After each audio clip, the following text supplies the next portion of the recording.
Balik gawe na kapetingan nepi ka imah lapar batur manyangu ieu mekal ka ngagoreng cau.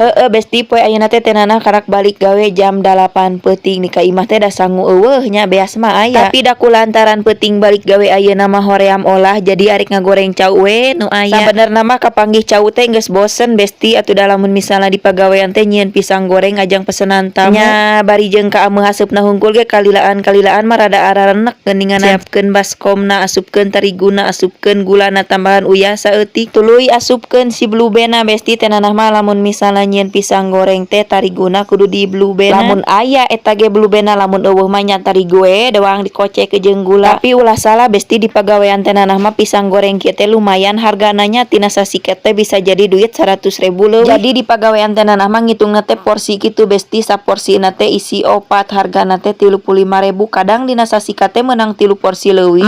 Peda di pagawean tenanah mah si pisang goreng teh make gula aren bubuk teh aning besti jadi geus digoreng teh dicocolkeun kana gula aren. Intina mah gula beureum bubuk. Si adonan tariguna geus jadi, cauna geus dipesekan, ayeuna mah beresan heula ieu parabotan anu ngalayahna tuluy cangkang cauna nitah bujang we miceuna mah. Biasana mah lamun misalna nyieun cau goreng kieu teh si cauna teh langsung we diaduk-aduk jeung tarigu tapi da ayeuna mah moal besti besi ancur nya meunang ngeuretan model kieu. Padahal mah lamun aya ieu mah nya heueuh teu. Lamun misalna geus digoreng teh dikocoran ku susu tuluy diparudan keju jigana teh ngeunah. Ulah mikiran anu eueuh ayeuna mah asup-asupkeun heula ieu minyak geus pararanas tinggal sina ngararojai heula.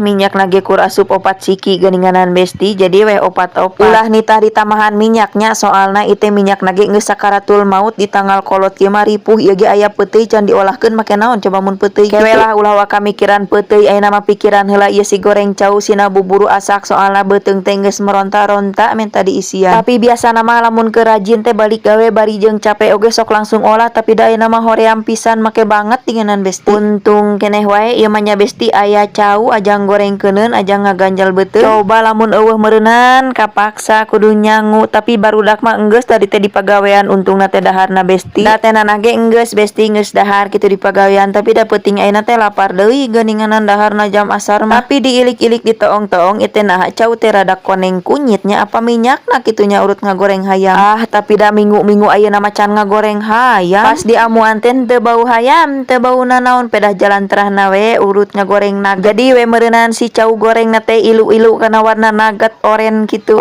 Besti tita tadi nyerocos karitu ka dieu teu karasa ieu teh prat terakhir geuninganannya ronde ka 3 geus arek angeus ieu teh tariguna nyaah arek digorengkeun we engke mah. Tapi da faktana mah geuninganan besti ngamun ngagoreng cau kieu teh geus giung ti heula tadi ge karak ngarasaan sapotong meni geus wareg deui. Ari di tengah imah mah geus aya nu